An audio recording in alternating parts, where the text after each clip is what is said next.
Arab League reaffirms peaceful solution and negotiation for Libya. Arab League's permanent representatives meet at its headquarters in the Egyptian capital Cairo on December 31, 2019, to discuss developments in Libya and the possibility of an escalation there.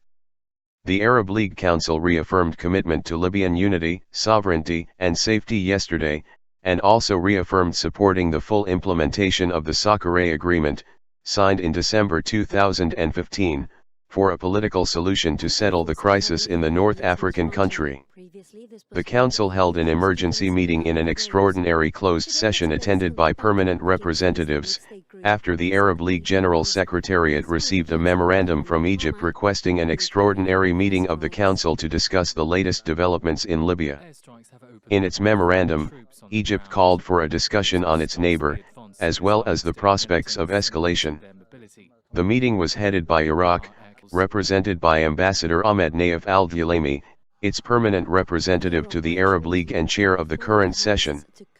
The meeting aimed to find a unified Arab stance towards illegitimate foreign interventions in Libyan affairs. In its resolution, the Council expressed grave concern regarding the military escalation in the country which, it said, threatened the security and stability of both Libya and its neighbors in North Africa and the Mediterranean. It underscored the need to halt military conflict, and said that a political solution was the only way to restore stability. The League underlined the dangerous consequences of a unilateral decision by any Libyan party that would allow foreign military interventions, thus contributing to the escalation and prolonging the period of conflict in the region. The resolution also stressed the need to prevent regional interventions that, among other things, would contribute in facilitating the movement of foreign combatants from other conflicts into Libya. It underlined its rejection of violating international resolutions banning the supply of weapons in a way that would threaten the security of Libya's neighboring countries as well as the security of the Mediterranean. The Council called on UN Secretary-General Antonio Guterres to submit a report on the issue to the UN Security Council to accelerate the process of handling developments, since any potential foreign military intervention in Libya would entail a threat to international peace and security, and asked Kuwait, the only Arab member of the Security Council, to discuss the issue with its partners. It also called on Arab League Secretary-General Ahmed Abul-Ghaid to conduct high-level contacts with all international parties concerned with the Libyan crisis with the aim of deriving positive coordinated stances to resolve the crisis. Such efforts stemmed from the Berlin process to reach an all-Libyan solution to the crisis, and to submit periodical follow-up reports to the Arab League Council on the implementation of the resolution. Al-Ghulaimi called on concerned parties to resort to constructive national dialogue. The Iraqi representative also called for Arab support for efforts to achieve peace and stability, and for the League's efforts. The chair delivered a speech in which he underlined his country's firm stance rejecting and condemning foreign interventions in the affairs of any Arab country. He said that this, the second extraordinary meeting of the Council within 2 weeks, reflected the magnitude of the challenges facing Arab nations and peoples, and added that the stability of each was the cornerstone of stability of the whole Arab world. Egypt-UAE military reinforcements for Libya's Haftar forces. Well-informed sources revealed that military reinforcements have arrived from Egypt and the UAE to the forces of the retired Libyan general, Khalifa Haftar, who has been leading an army operation to storm the capital, Tripoli. The sources confirmed the arrival of 3 Emirati military cargo planes to one of the air bases in eastern Libya, one of which was carrying militants coming from an Emirati naval base in the Horn of Africa. Haftar's forces have been using mercenaries from several countries, especially from Sudan, Chad, and Russia, in their war to storm Tripoli. 2 other planes, which arrived through Egyptian airspace, were carrying a massive shipment of weapons and armored vehicles, according to Al Arabi Al Jadid. Reid, prominent Egyptian rights lawyer tortured again by armed police officers. The new reinforcements came in an attempt to change the balance of powers in the field in favor of Haftar, who visited Cairo last Sunday and whose forces suffered heavy losses against the military of the Government of National Accord, GNA. Through contacts with European parties, Cairo and Abu Dhabi are seeking to pass an international resolution to impose an air embargo over Libya to block the way in front of Turkish military intervention.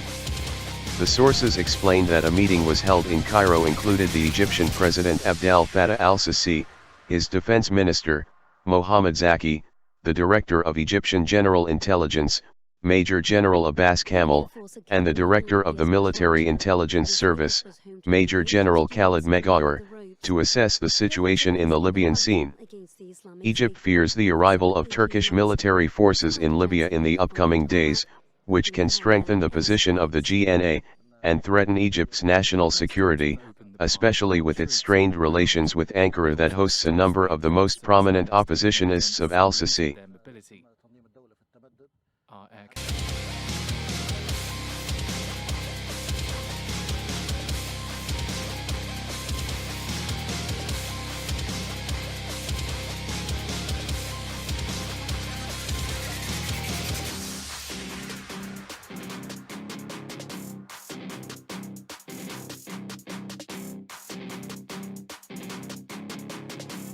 Arab League agrees to create joint military force.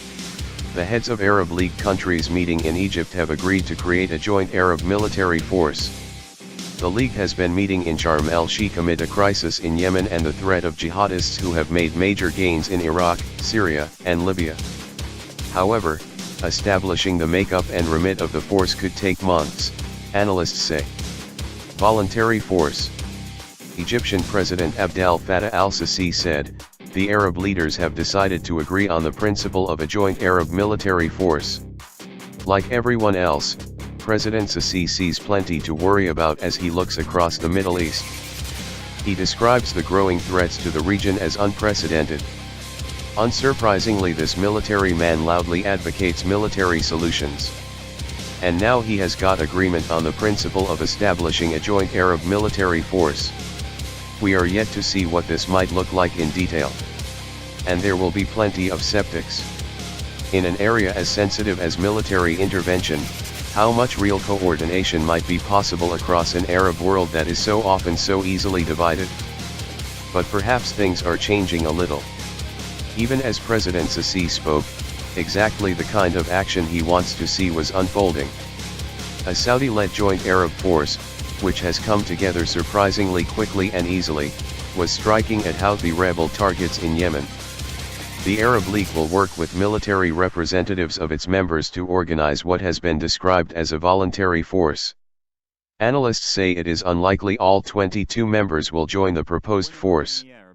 Egyptian officials quoted by Associated Press said the force would comprise some 40,000 elite troops, supported by warplanes, naval vessels and light armor. The creation of the joint force has long been floated within the League but has never been realized. The Arab Maghreb Union presents the Trans-Maghreb Railway Line project in Tunisia. The Arab Maghreb Union, AMU, an economic and political organization formed by Morocco, Algeria, Tunisia, Libya, and Mauritania, hosted a seminar, Wednesday, in Tunis to present the Trans-Maghreb Railway Line, a project launched by the grouping. The seminar was opened by the Secretary-General of the Arab Maghreb Union, Taïb Bakouche. The project is based on rehabilitating and upgrading some Maghreb railway tracks. The event was attended by representatives from the African Development Bank, NEPAD, the Maghreb Bank for Investment and Foreign Trade, BMIS, international and regional banks and senior officials. It has been discussed how this important strategic project can be financed and implemented in partnership with the public and private sectors after being adopted by the Maghreb countries. The Trans-Maghreb Railway Line includes the construction of a new railways across the border between Tunisia and Algeria, Annaba-Yendouba, the upgrading of the Yendouba-Jedouba Railway Line and the Morocco-Fez-Ojeda Railway Line, the union said in a statement published Monday. Through this project, the union aims to establish a Maghreb Economic Union to manage transportation and imports in the region. The Arab Maghreb Union is a trade agreement aiming for economic and future political unity among Arab countries of the Maghreb in North Africa. Its members are the nations of Algeria, Libya, Mauritania, Morocco, and Tunisia. academy in Libya's Misrata. Previously, this was home to aviation students learning the ropes. Today, it's a base in the battle against the Islamic State group, and for some 18 months, these fighter jets lined up on the tarmac have been carrying out airstrikes. Airstrikes have opened the path for our troops on the ground. They've also stopped the advance of Islamic State militants and limited their mobility. Our air